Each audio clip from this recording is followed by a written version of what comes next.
Ushtrimi 44 thot: nga një vrojtim i kryer në 100 firma, u bë klasifikimi i tyre sipas fitimit dhe kohës së ushtrimit të aktivitetit.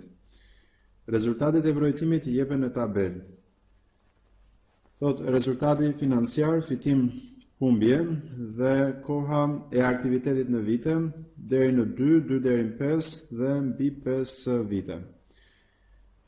Përcaktojmë ngjarjet si më poshtë. A, firma është me fitim, ne mund të themi A me viz është me humbje. B, firma ka aktivitet mbi 5 vite.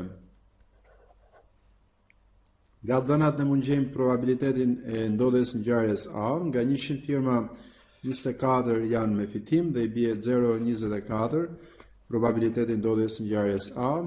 Probabiliteti ndodhjes ngjarjes A me viz, që do të thotë firmat janë me humbje, është 0,76, 76 nga 100.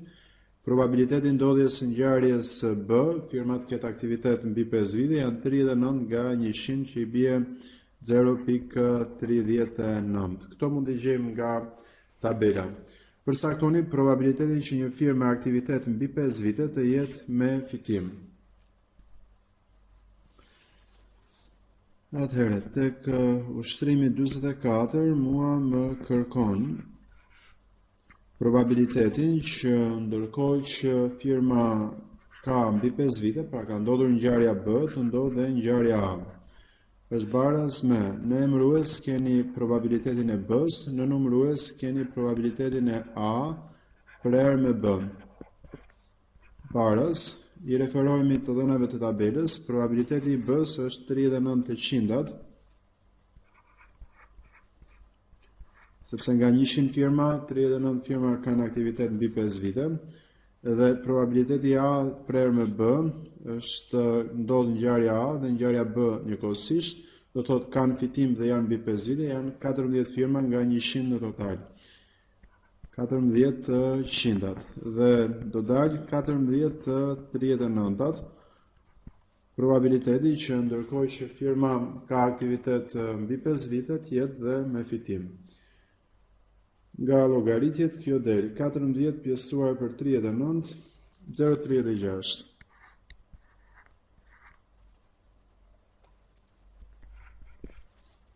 B.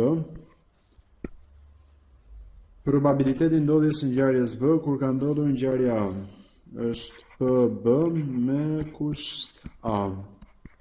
Ngjarja A ka ndodhur, probabiliteti A-s do jetë në emërues, në numërues ne duam që të ndodhë ngjarja B, ndërkohë që ngjarja A ka ndodhur, është PB prerë me A. Baraz, probabiliteti ndodhjes ngjarjes A ishte 24 të 100-at, sepse nga 100 firma 24 janë me fitim. Probabiliteti ndodhjes ngjarjes B dhe A njëkohësisht, pra të ishte me fitim dhe të kishte aktivitet mbi 5 vite, 14 të 100-at. Del 14 të 24-at, probabiliteti ndodhjes ngjarjes B, ndërkohë që ngjarja A ka ndodhur. 14 pjesësuar për 24, 0,58. Edhe një 3 është, 0,53, C. Probabiliteti mos ndodhjes ngjarjes A, dhe ta shënojmë për A me viz, është baraz 1 minus për A, baraz 1 minus, probabiliteti ndodhjes ngjarjes A ishte 0,24, dhe i bie të jetë 0,76. D. Probabiliteti ndodhjes së të paktës njërës nga ngjarjet A dhe B është P A bashkuar me B. Është probabiliteti A-s plus probabiliteti ndodhjes së ngjarjes B minus probabiliteti i A prerë me B. Baraz, probabiliteti ndodhjes së ngjarjes A ishte 24 të 100-at, i ndodhjes së ngjarjes B është 39%. Dhe prerja e dy ngjarjeve ishte 14%. 24 dhe 39 bëjnë 63, ish 14 dhe 49%. Probabiliteti ndodhjes së ngjarjes A bashkuar me B. Pra ndodh ngjarja A ose B ose të dyja së bashku. Ky ishte ushtrimi 44, ne mund ta kthenim edhe në një format tjetër që të llogarisim probabilitetet tek tabela për ngjarjet A me vizë, B, po gjithsesi ky më kërkonte pjesërisht tabelën dhe prandaj unë nuk llogarita probabilitetet tek tabela. Ushtrimi 45 do zgjidhet i plot ku unë do llogaris paraprakisht probabilitetet tek tabela. Probabilitetet totale quhen probabilitete margjinale dhe ndërkohë që prerjet e dy ngjarjeve janë probabilitete që tregojnë ndodhjen e dy ngjarjeve njëkohësisht. Le të lexojmë pak 45-ën, thotë një analist i tregut të aksioneve ka studiuar varësinë e pagimit të dividendit në varësi të rritjes ose uljes së çmimit të aksioneve. Rezultati i vrojtimit të tij është si më poshtë. Thotë dividendi paguhet, nuk paguhet, rritet çmimi, ulet çmimi.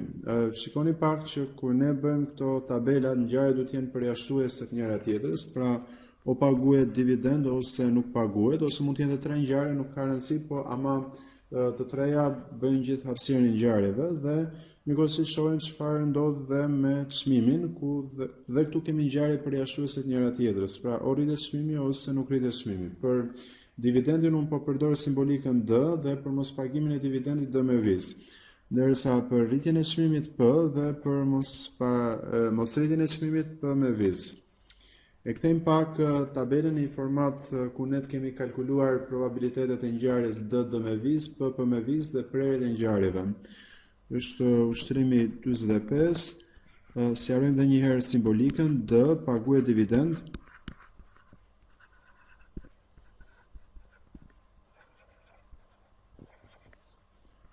D me vizë nuk paguhet dividend.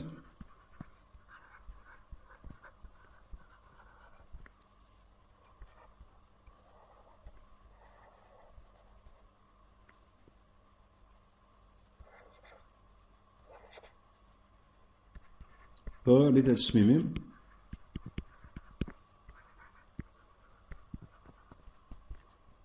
P me vizë ulet çmimi.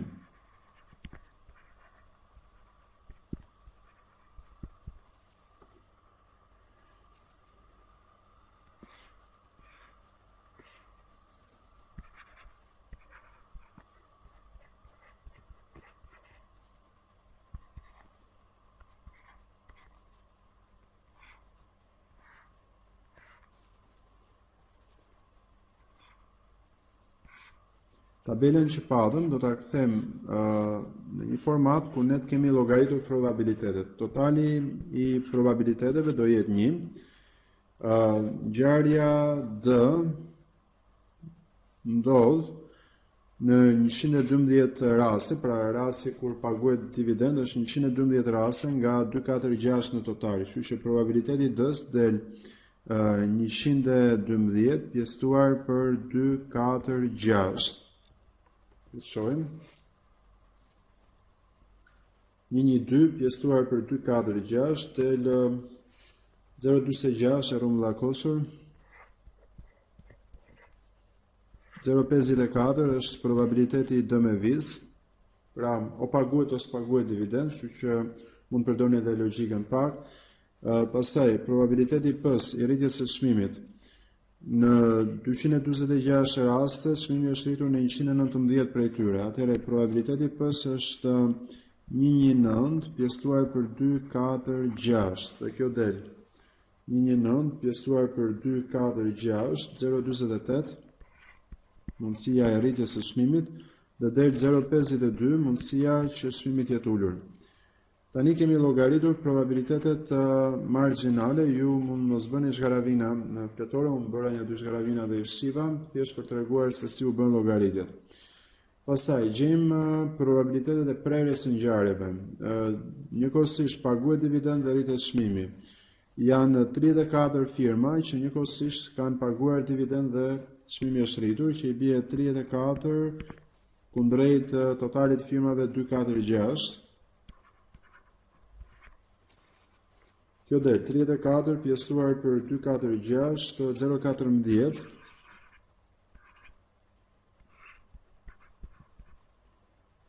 Ju mund gjeni pastaj pjesën tjetër.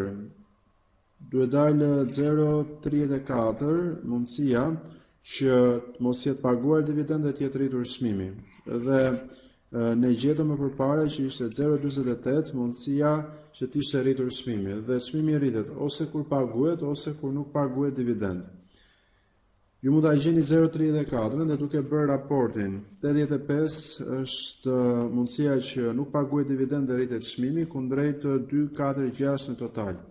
Dhe kjo do ju dalë 85 pjesësuar për 246 0.345 dhe për shkak të rrumbullakimeve ka marrë 0.34.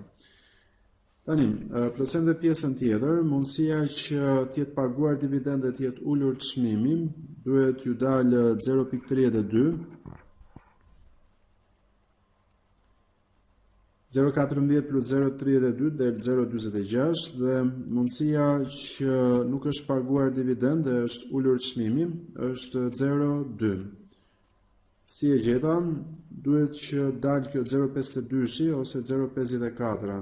Mblidhni dy probabilitetet dhe 0.34 dhe 0.2 del 0.54 ose 0.32 dhe 0.2 del 0.52. Ose, sa të merrni dorën, janë 49 firma që as nuk kanë paguar dividend dhe as nuk është rritur çmimi, ndërkohë që në total janë 246. Po të bëjmë raportin 49 pjesësuar për 246 del 0.999 për shkak të rrumbullakimeve që kemi bërë, duhet na dalë 0.2. Këtu tani ne kemi kalkuluar probabilitetet e D-s, që do thot pagimi i dividendit 0.46, D me vizë mos pagimi i dividendit 0.54, P rritje e çmimit 0.48, P me vizë ulje e çmimit 0.52 dhe probabilitetet e prerjes së ngjarjeve. Le të themi është paguar dividendi dhe është rritur çmimi 0.14, është paguar dividendi dhe nuk është rritur çmimi 0.32.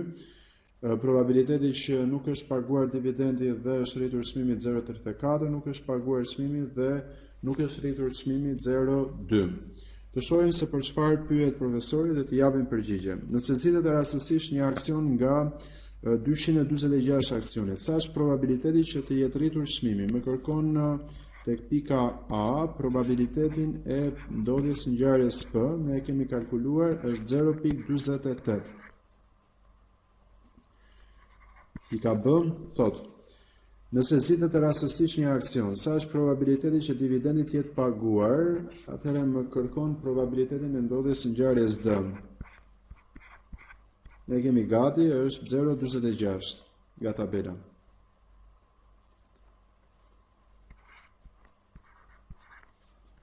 Pika C thotë: sa është probabiliteti që për një aksion të zgjedhur rastësisht të kemi rritje çmimi dhe dividend paguar njëkohësisht? Atëherë ka ndodhur ngjarja D dhe ngjarja P njëkohësisht. Është probabiliteti i D prerë me P. Baraz me e kemi gati është 0.14.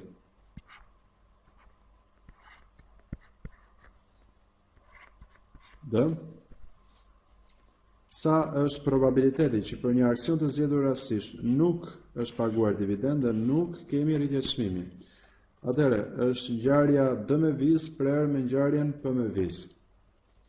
Probabiliteti i D me vizë prerë me P me vizë është baraz me, e kemi gati tek tabela, është 0.2.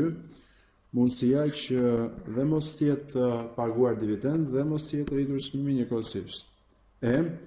Dim që për një aksion kemi rritje çmimi, pra ka ndodhur ngjarja P, çmimi është rritur. Sa është probabiliteti që gjithashtu të jetë paguar dividend? Kërkon probabilitetin e ndodhjes së ngjarjes D, ndërkohë që ngjarja P ka ndodhur dhe është baraz me. Në emërues keni probabilitetin e P-s, në numërues keni probabilitetin e D prerë me P. Baraz me. Probabiliteti ndodhjes së ngjarjes së P ishte tek tabela, e shohim, është 0,48. Probabiliteti i D prerë me P 0,14.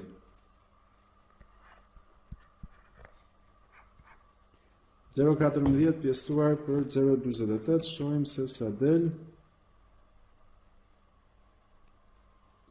0,29 parafërsisht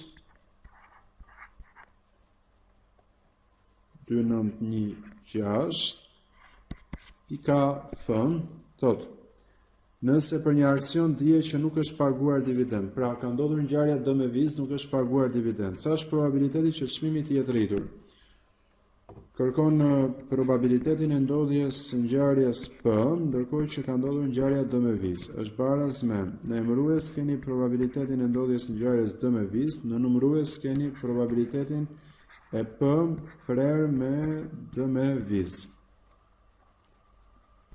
Baraz, probabiliteti i ndodhjes së ngjarjes D me viz. Futemi tek tabela, është 0,54. Emëruesi. Numëruesi P prerë me D me viz është 0,34.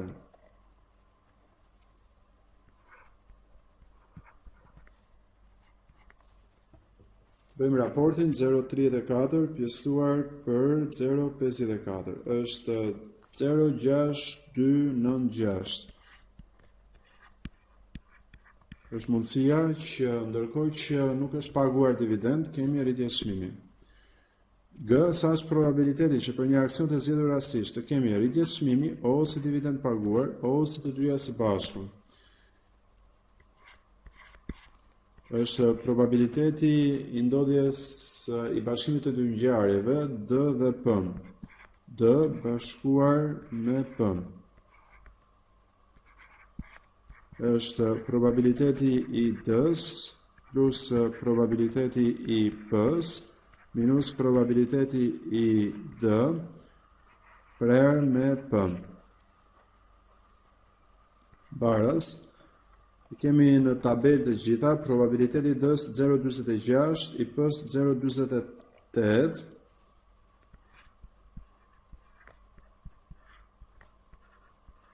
prerja 0,14. 0,46 dhe 0,48 jep 0,94 minus 0,14, 0,8 është mundësia që të ndodhë ngjarja D ose ngjarja P ose të dyja së bashku. Ushtrimi nuk ishte i vështirë dhe është ushtrim që testohet shpesh në provim. Ushtrimet 46 deri tek 52 trajtojnë teoremën e Bayesit. Ne kemi ca probabilitete fillestare dhe nëse ndodh një ngjarje, ne i rishikojmë ato probabilitete fillestare. Për shembull, le të themi një student më pyet mua sa është mundësia që unë të dal mirë tek provimi i statistikës. Dhe unë them 50%. Pastaj, mbas sa kohë studenti thotë unë kam mësuar goxha, kam praktikuar, sa është mundësia që të dal mirë tek provimi i statistikës. Dhe unë them 95%. Pra, ndërkohë që ndodh një ngjarje tjetër, unë e rishikoj atë probabilitetin e daljes mirë tek provimi i statistikës dhe i them nga 50% shkojnë në 90-95%, asa thash më përpara. Kjo është para shumë ideja e probabilitetit me kush, unë nuk do t'ju jap formula, por thjesht do mësojmë një tip tabele dhe pasi plotësojmë tabelen do shohim se çfarë ndodh. Domethënë është teorema e Bayesit.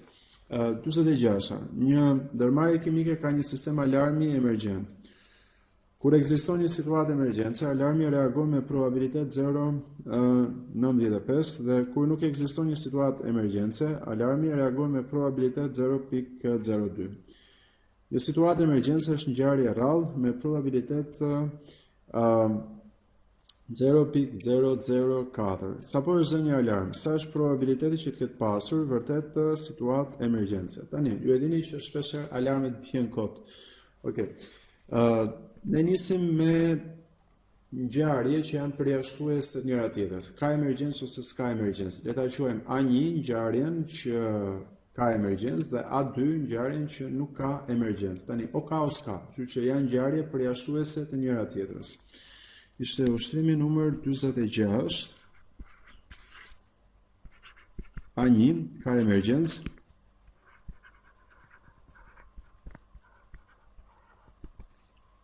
A2 nuk ka emergjencë.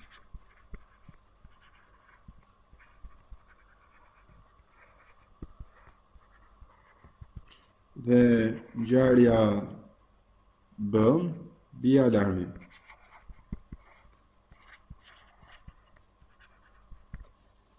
Çfarë kishim të dhënë? Kemi A1-shin, mundësia që të ketë emergjencë, thoshte ishte shumë e vogël, 004. Ne mund gjejmë A2-shin, që del 0.996. Pra mundësia që mos kemi emergjencë ishte e madhe, 0.096. Nga kishte dhënë rastet kur bie alarmi. Bie alarmi ndërkohë që ka emergjencë dhe bie alarmi ndërkohë që s'ka emergjencë. Në thoshte probabiliteti që të bie alarmi ndërkohë që ka ndodhur ngjarja A1-sh është baras me, nuk e mbajta mend, duhet ta shoh edhe një herë. Kur ekziston një situatë emergjence, alarmi reagon me probabilitet 0.95. Ndërkohë që thoshte probabiliteti që të bie alarmi ndërkohë që nuk kemi emergjencë ishte 0.02.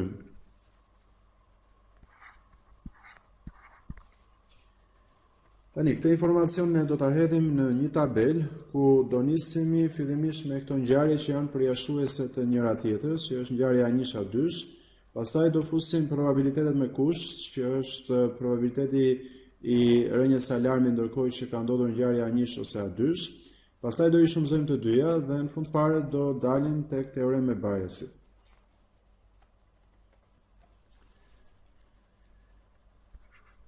AI është ngjarja, cilës ne i referohemi, kemi ca probabilitete të ndodhjes ngjarjes AI, PAI, pastaj fusim probabilitetet me kusht, PB me kusht AI. Dhe te i shumëzojmë të dyja,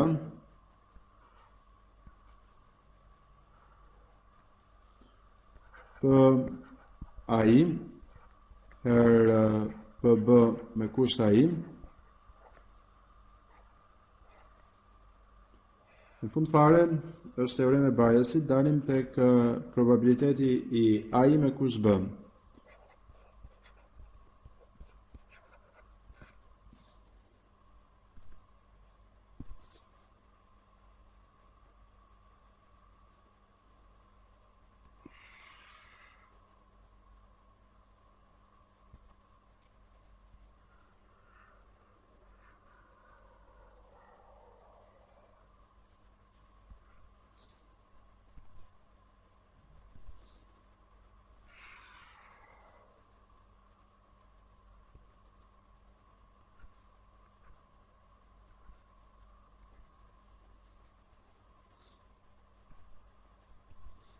Do bëjmë një tabel me 3 rrjeshta në total. Atëherë ngjarjet ishin A1 ka emergjencë, i shënuam lart, dhe A2 nuk ka emergjencë. Mundësitë e pasjes së emergjencës, probabiliteti i ngjarjes A1 ishte 0.004 dhe mundësia e ndodhjes së ngjarjes A2 ishte 0.996. Fillimisht ne nisim me këto probabilitete që janë dy ngjarje ose tre, mund të jenë disa, por që janë përjashtuese të njëra tjetrës. Dhe 1.00 është në total, pra o ka emergjencë o s'ka emergjencë.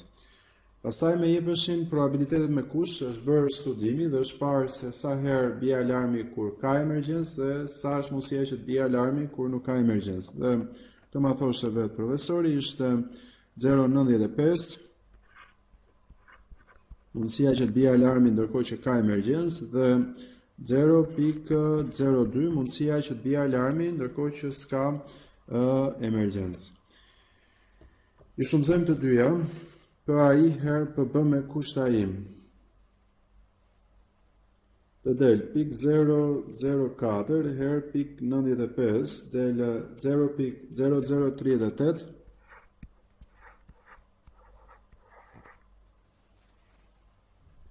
Pra ka emergjencë dhe bie alarmi i bie. dhe pik 996 her pik 02 do thot nuk ka emergjencë dhe prap bie alarmi. 0.01992.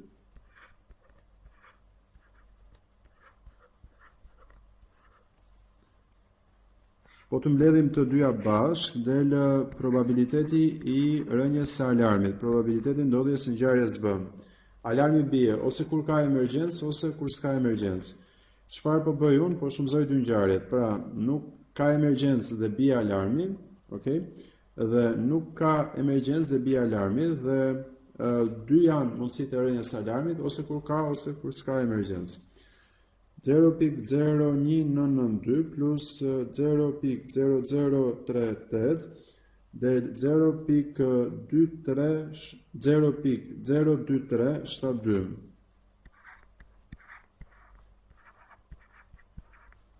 Është probabiliteti i rënjes së alarmit. Tani, ne dim që alarmi ka rënë, sa është mundësia që të ketë ndodhur ngjarja A1 dhe sa është mundësia që të ketë ndodhur ngjarja A2. Këtu në fund fare është teorema e Bayesit. Pra, ne dim që alarmi ka rënë, tani sa është mundësia që të ketë ndodhur ngjarja A1. I bie të jetë 0.0038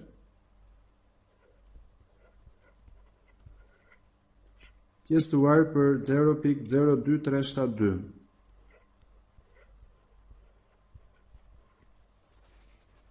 Të rishkruajmë 0.0038 pjesëtuar për 0.02372. Atëherë, ndërkohë që alarmi ka rënë, pra ka ndodhur ngjarja B, mundësia që të ketë ndodhur ngjarja A1, pra të kemi vërtet emergjencë që nga 0.16, dhe ndërkohë që alarmi ka rënë, mundësia që të mos kemi emergjencë është 0.84, sepse në total duhet na dalë 1. Pra nisëm me probabilitet e 1 dhe përfundojmë me probabilitet 1. Çfarë kërkonte edhe një herë? Sa po është dhënë një alarm, pra ka ndodhur ngjarja B. Sa është probabiliteti që të ketë pasur vërtet situatë emergjence? Çfarë kërkonte ishte probabiliteti ndodhjes së ngjarjes A1, ndërkohë që ka ndodhur ngjarja B. Ne e kemi gjetur tek tabela është 0.16. Pra, ka rënë alarmi, mundësia që vërtet kemi pasur emergjencë 0.16. 47. Një tregtar makinash ka vënë re se në dyqanin e tij 40% e personave që vizitojnë dyqanin janë femra. Për më tepër ai ka vënë re se 35% e femrave që hyjnë në dyqanin e tij bëjnë një blerje, ndërsa 20% e meshkujve që vizitojnë dyqanin e tij bëjnë blerje. Sa është probabiliteti që një vizitor që hyn në dyqanin të bëj blerje? Pronari informohet se është bërë një blerje. Sa është probabiliteti që blerësi të jetë femër? Paraqisni të dhënat në tabelë dhe ndërtoni diagramën e precedencës. Diagramën e kam futur unë gabimisht, por thjesht një diagram për të dhënat e mësipërme. Pra, një vizatim. Është ushtrimi 47, goxha i bukur. A1, le ta quajmë blerësi është djalë, është vajzë. Dhe A2, le ta quajmë blerësi është djalë. Normalisht janë përjashtuese njëra tjetrës, o është djalë, o është vajzë dhe jo diçka e ndërmjetme. Pastaj, kemi edhe ngjarjen B, bën blerjen.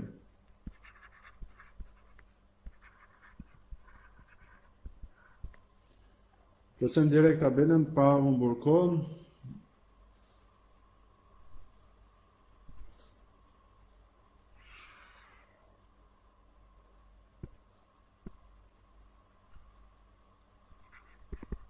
AI ishte ngjarja. Pastaj kishim ca probabilitete fillestare për AI. Pastaj kemi PB me kusht AI.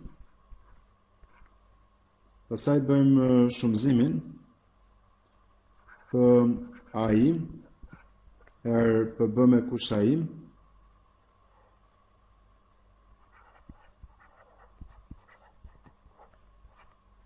Dhe pastaj aplikojmë teoremën e Bayesit dhe gjejmë për AI me kusht B.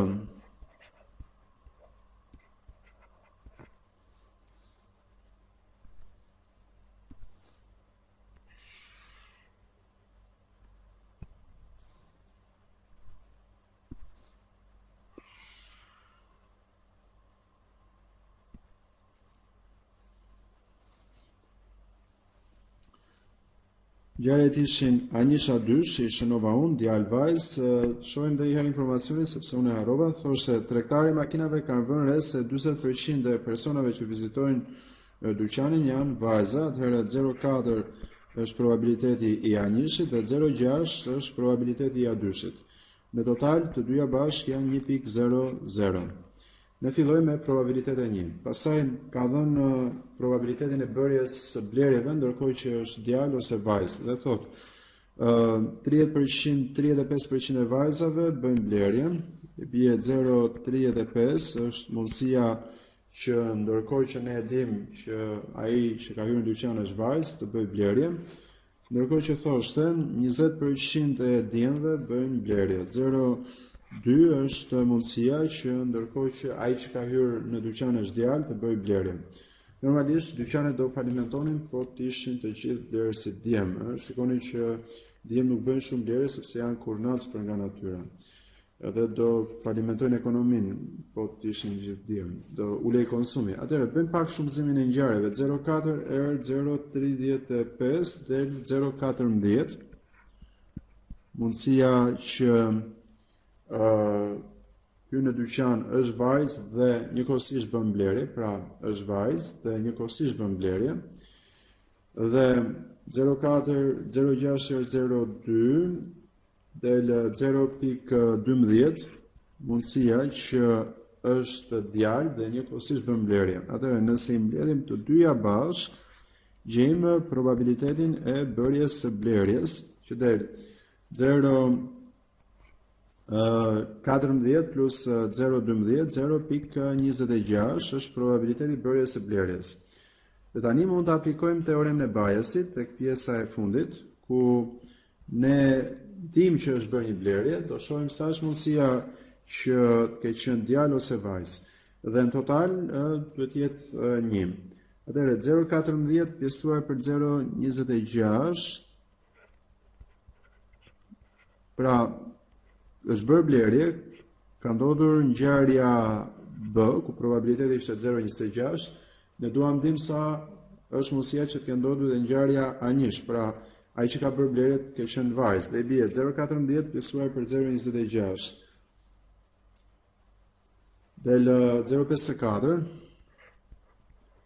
pra është 54% mundësia që ndërkohë që është bërë një blerje, blerësit ketë qenë vajzë, dhe i bie 0,12 pjesëtuar për 0,26, duhet ju dalë 0,26, pra 46% mundësia që ndërkohë që është bërë një blerje, blerësit ketë qenë djalë.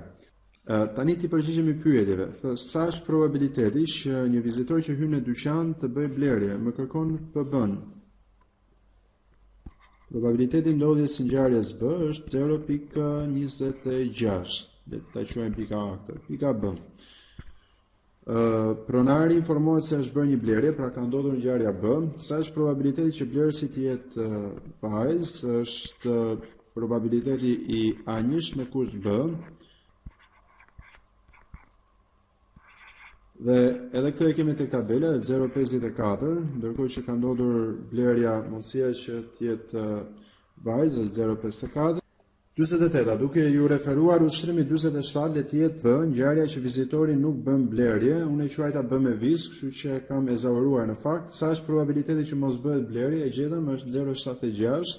Sa është probabiliteti që një vizitor që nuk bën blerje të jetë djalë? Paraqisim në tabelë të dhënat dhe ndërtoni diagramën.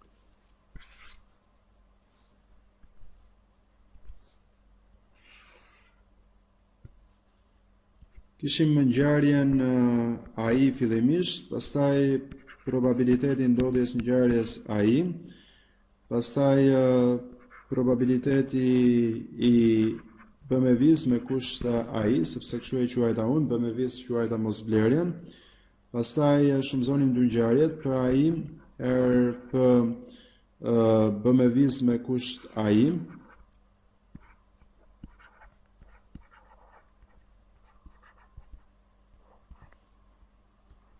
Pastaj përdorim teoremën e Bayesit që na tregonte probabilitetin ndodhjes së ngjarjes AI, ndërkohë që ka ndodhur ngjarja B me vis.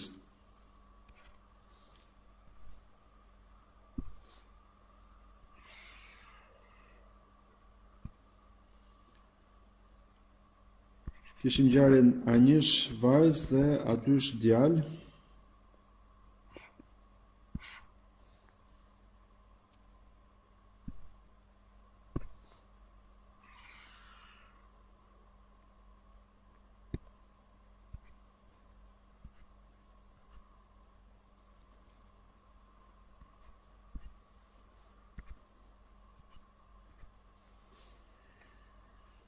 Zero 4, mundësia që në dyqan të hynte një vajzë, 06, mundësia që të hynte një djalë, 1.0 totali. Hyn vajzë dhe nuk bën blerje, mundësia ishte 0.65. Hyn djalë dhe nuk bën blerje, mundësia ishte 0.8.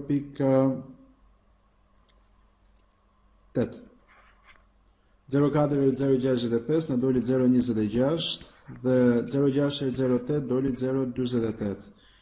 Probabiliteti i ndodhjes së ngjarjes B me viz që mos kishim blerje na doli barabart me 0.76.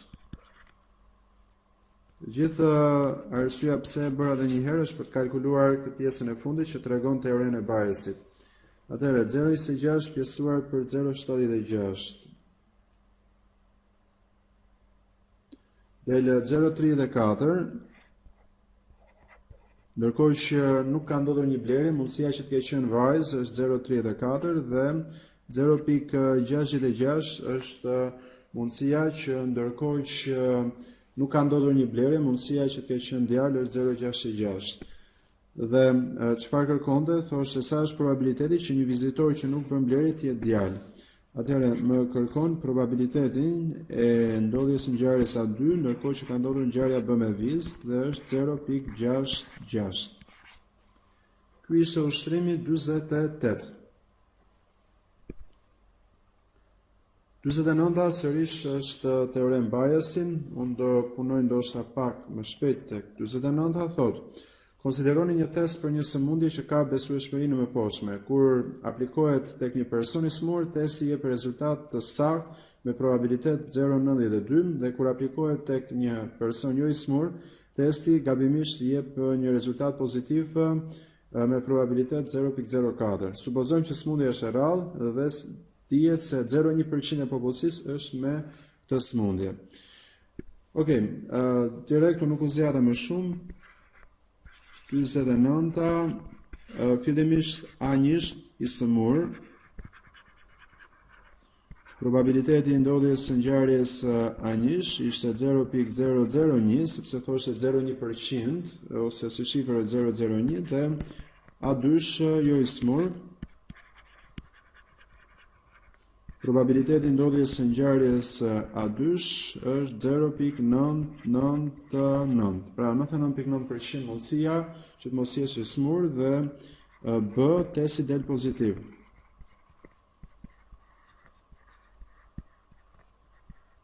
Kishim rastin kur testi del pozitiv ndërkohë që je i smur dhe testi del pozitiv ndërkohë që nuk je i smur. Bëjmë direkt tabelën.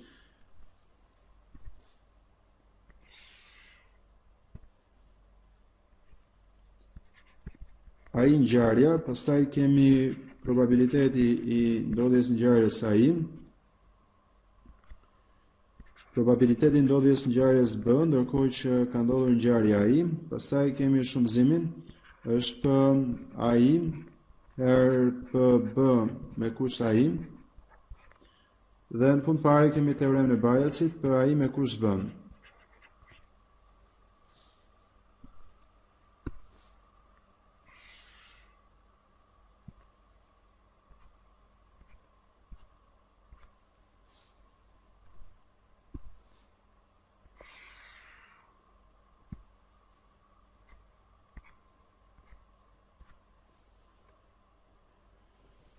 Atëherë ngjarjet ishin A1 i smur, A2 jo i smur. Probabiliteti i A1 është 0.001 dhe i A2-shit është 0.999.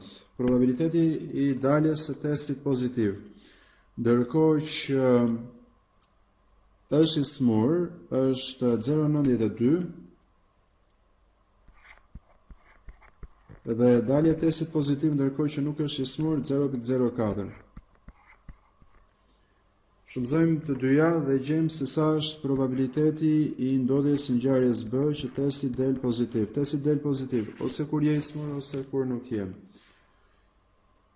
Dhe I bie pik 001 erë pik 92.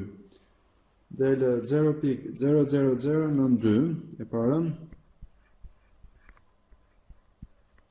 Dhe e dyta pik 99 erë pik 04 del 0.03996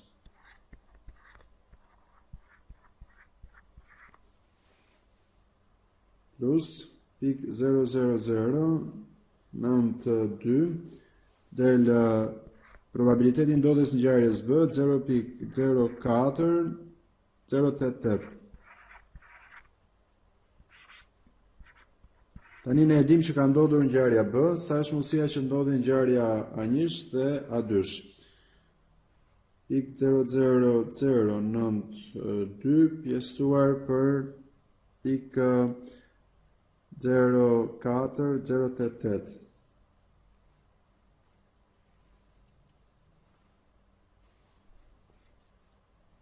E para del 0.0225.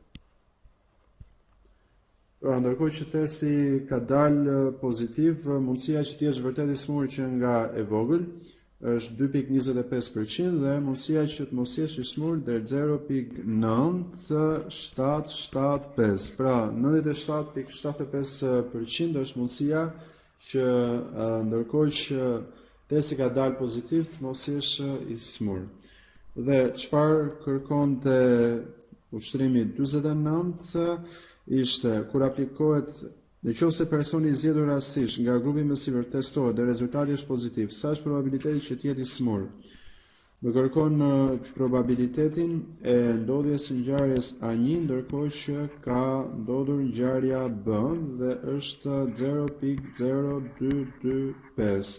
Pra 2.25% është mundësia që ndërkohë që testi ka dalë pozitiv, ai të jetë vërtet I smur.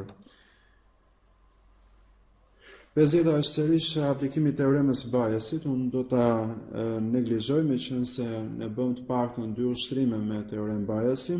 51-shi është gjithashtu aplikimi I teoremës Bayesit, gjithashtu do t'ju lë detyrë shtëpie. Dhe 52-shi është aplikimi I teoremës Bayesit, por që do ta punoj që të paktën bëhen 3 ushtrime me teoremë Bayesin. 52-shi thotë: në degën e biznesit, 40% e studentëve janë nga Tirana, 30% nga Durrësi, 30% nga rrethet e tjera. Kjo është ajo ngjarjet fillestare që janë përjashtuese të njëra tjetrës, ose është nga Tirana, ose nga Durrësi, ose nga rrethet e tjera. Probabiliteti që studentët e ardhur nga Tirana ose Durrësi të zgjedhin profilin menaxhim është 0.4, ndërsa për studentët e rretheve është 0.3. Duke ditur që studenti ka zgjedhur profilin menaxhim, sa është probabiliteti që studenti të jetë nga rrethet? Okej. Tani, le të shënojmë tek 52-shim.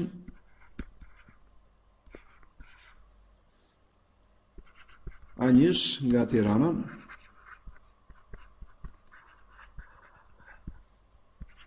A2 nga Durrësi.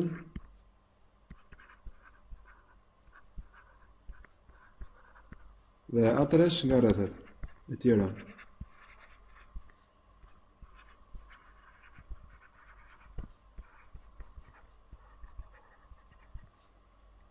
Dhe B është ngjarja kur studenti zgjedh degën menaxhim.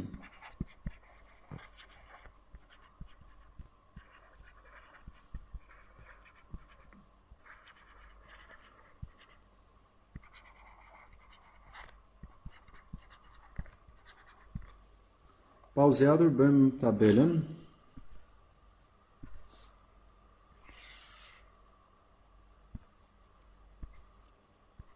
AI, ngjarja, pastaj kemi probabilitetin ndodhjes së ngjarjes AI, probabilitetin ndodhjes së ngjarjes B, ndërkohë që ngjarja AI ka ndodhur. Pastaj kemi shumëzimin, është PAI B me kusht AI. Dhe në fund fare kemi teoremën e Bayesit, AI me kusht B.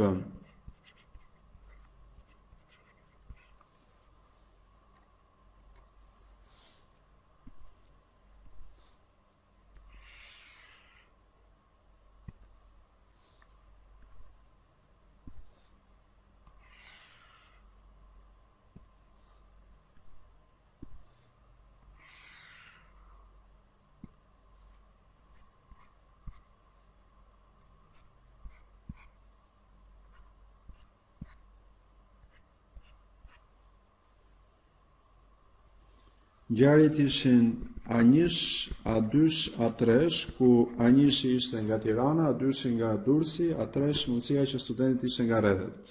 Probabilitetet janë 0,4% nga Tirana, 0,3 nga Durrësi, 0,3 nga rrethet.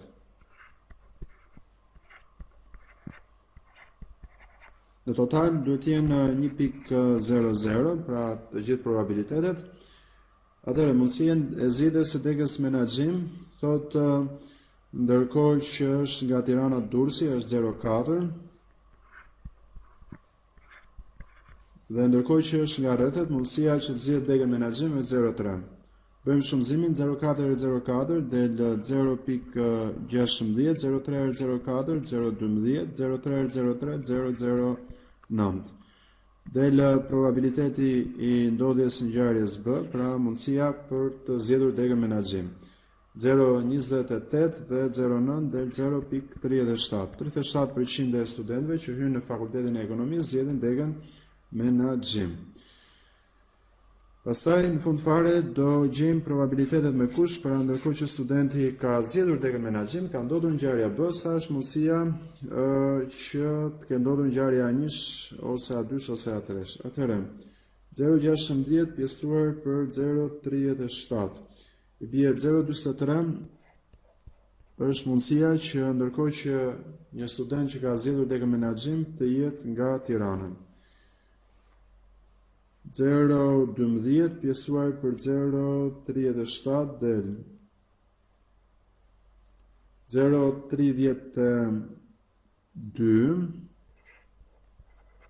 mundësia që ndërkohë që një student ka zgjedhur degën menaxhim të jetë nga Durrësi dhe çfarë ngelet është 0,25 mundësia që ndërkohë që një student ka zgjedhur degën menaxhim të jetë nga rrethet. Të shohim se çfarë kërkon të japim përgjigje. A, duke ditur që studenti ka zgjedhur profilin menaxhim, sa është probabiliteti që të jetë nga rrethet e tjera? Më kërkon tek pika A probabilitetin e ndodhjes së ngjarjes A3, ndërkohë që ngjarja B ka ndodhur dhe ne kemi gati është 0,25 tek tabela. B. Sa është probabiliteti që në 10 studentë të biznesit të paktën 2 të zgjedhin profilin menaxhim? Atëherë, probabiliteti që në 10 student jo të biznesit, po nga rrethet, se shkruaj gabim, në 10 student nga rrethet, të paktën 2 të zgjedhin profilin menaxhim. Futet tek tema tjetër që është shpërndarja probabilitare binomiale. Okej, 10 student janë në total. Probabiliteti që të zgjedhin profilin menaxhim është 0,25 dhe 1 minus P është probabiliteti që mos zgjedh profilin menaxhim është 0,75. Më kërkohet X është numri i studentëve që zgjedhin profilin menaxhim.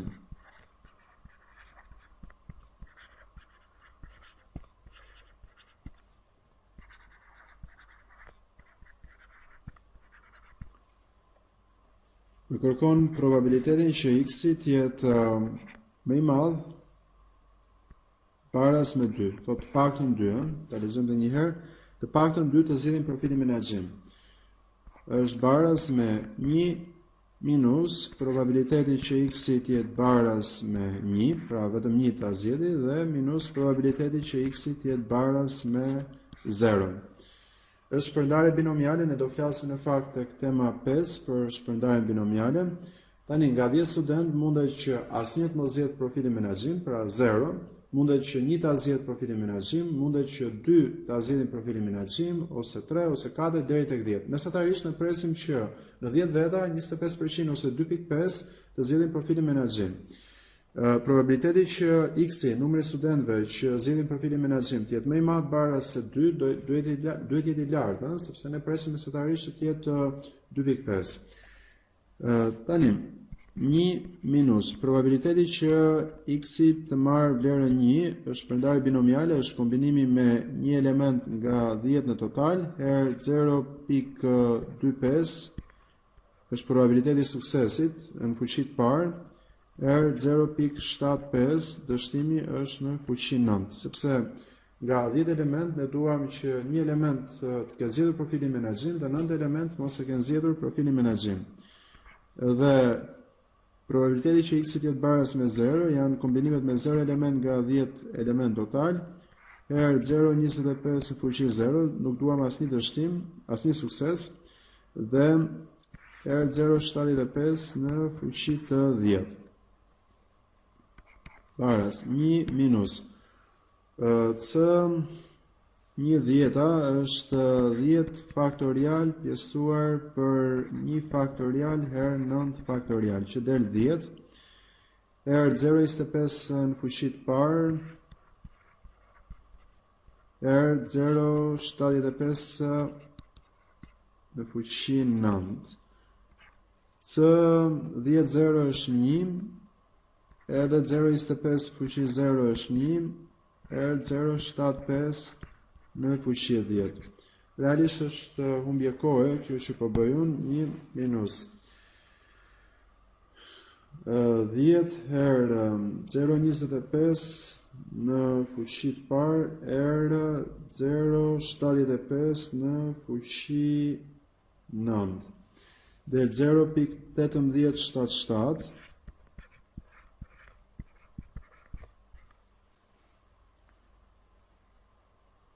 0.75 në fuqi 10 del 0.0563.